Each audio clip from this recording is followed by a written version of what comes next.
E esse ano começou com uma alteração na isenção de impostos por parte de igrejas, templos e também para líderes religiosos. A imunidade tributária está prevista na Constituição Federal de 1988 e em 2022, o ex-presidente Jair Bolsonaro acabou aprovando a isenção fiscal em salários e remunerações pagas para os pastores. Só que agora a Receita Federal, dentro do governo Lula, acabou com isso.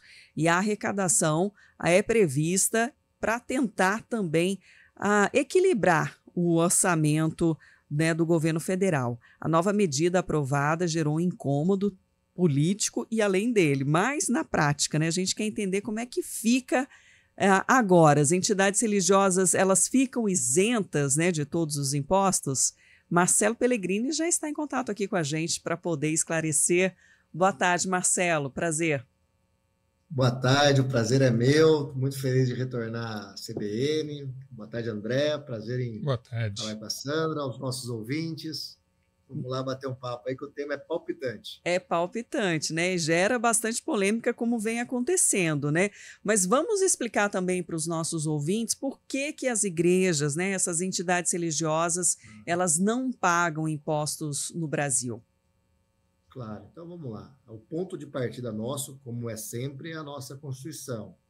E ela garante tanto a imunidade do culto, como um direito fundamental, quanto a imunidade financeira de todo e qualquer templo religioso de qualquer natureza, como você bem disse aí no começo. Estas duas premissas são imodificáveis em sede da legislação, porque foram instituídas pelo Poder Constituinte e são cláusulas pétreas.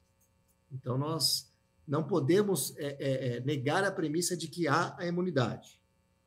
E você foi muito feliz na sua segunda fala, quando você fez uma diferenciação entre imunidade e isenção, que são coisas diferentes. A própria Constituição, lá no artigo 150, inciso 6º, quando ela indica a imunidade, que são para várias questões, para entes públicos, para empresas estatais, para livros e o material que era utilizado, também para igrejas. Ela excepciona, no parágrafo 4º, que ela não atinge as atividades indiretas da igreja, né, de qualquer templo religioso. Daí a discussão. Até onde há imunidade, até onde ela termina, e quando ela termina, se cabe ou se não cabe a isenção. Isso é, de modo bem genérico aqui, o nosso sistema de leis sobre este tema.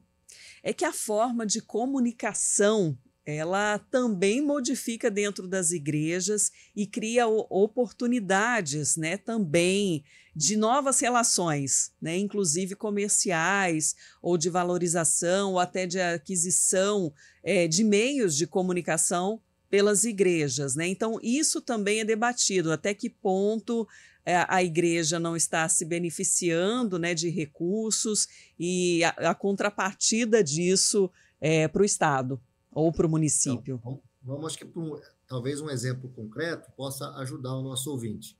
O templo fica no imóvel. Esse imóvel deve pagar IPTU? Não. Imunidade, atividade fim. As receitas dos dízimos devem pagar impostos, já que elas são arrecadadas e utilizadas na própria igreja. E aqui a gente não pode entrar naquela discussão, mas fulano é acusado daquilo, ciclano tem o patrimônio fora, porque a regra visa criar o regramento para o cidadão médio, e eventuais atos ilícitos, cada qual é apurado, né, e a sua maneira e na sua área do direito. Então, sim, também a imunidade dos dízimos. Agora, os funcionários, né, eles devem ou não devem pagar o imposto de renda e a contribuição social? Esta é a alteração da Receita, na interpretação da isenção. Ora, o funcionário está prestando o serviço, seja pessoa física, seja pessoa jurídica. Estes, ao meu ver, devem pagar, não estão protegidos pela imunidade, seja pela exceção do parágrafo 4º, seja por essa mudança de regulamento da Receita. Aliás, a instituição, a isenção em favor deles anterior, me parece que é de constitucionalidade duvidosa, porque o próprio parágrafo 4º do 150 excepciona e obriga o pagamento nessas hipóteses.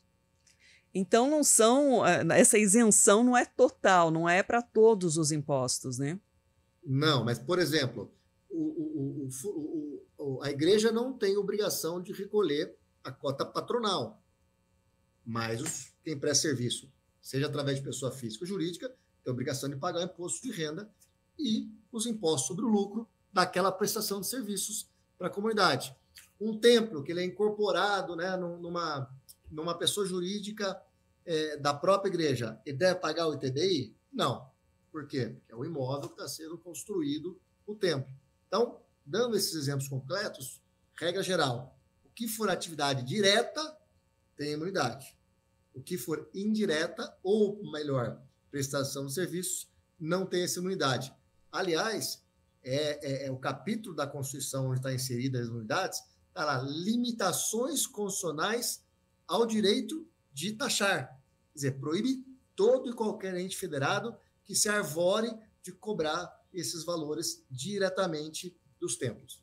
O senhor falou, boa tarde, né? Primeiro, doutor Marcelo, o senhor falou agora há pouco com relação às atividades diretas e indiretas. As indiretas, então, trazendo até na prática, seria essa prestação de serviço dos funcionários ao CNPJ, à organização religiosa?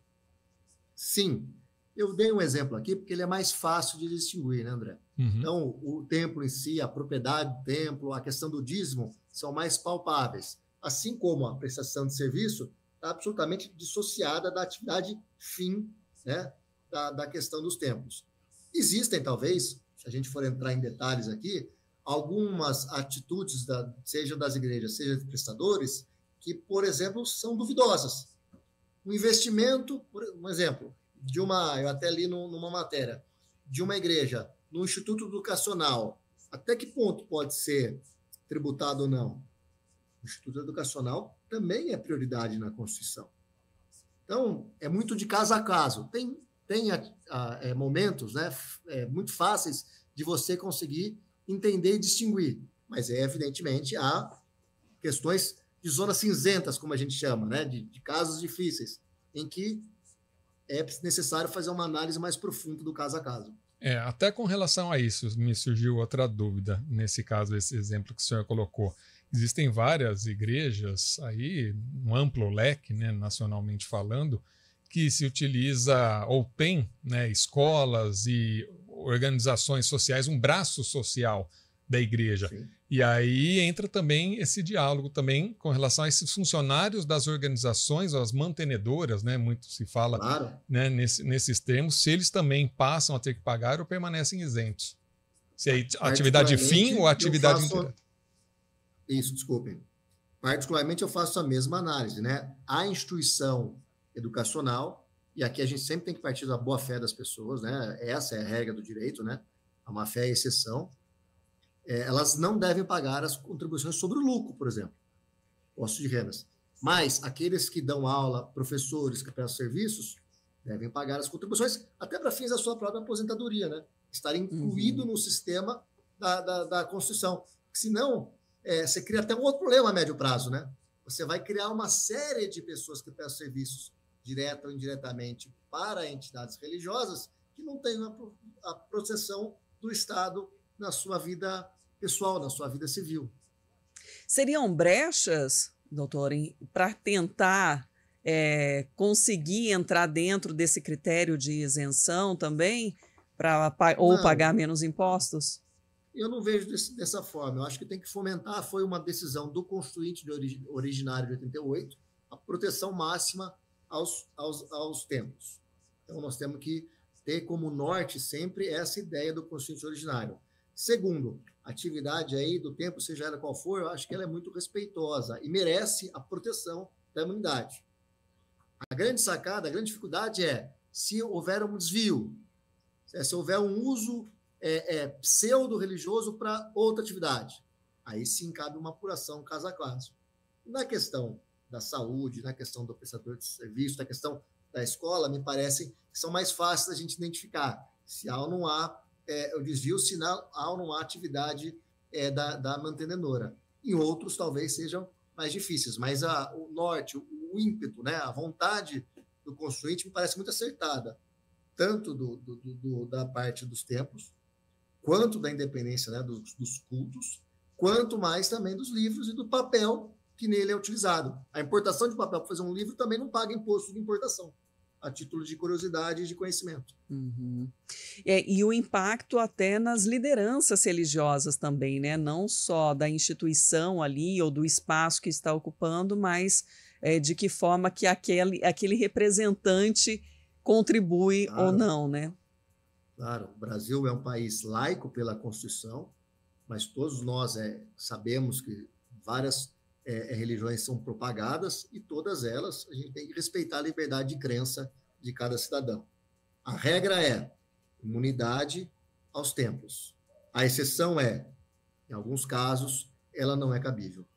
E demos alguns exemplos aqui a fim de elucidar e identificar o nosso ouvinte. E em qualquer momento, se houver um uso irregular ou um desvio, não tem nem isenção, nem imunidade. E lá na base, né, para o funcionamento de qualquer entidade, né, organização aí religiosa, é preciso ter a sua documentação, né, o seu alvará estar, de alguma forma, cadastrada para essa comprovação. Como é que é?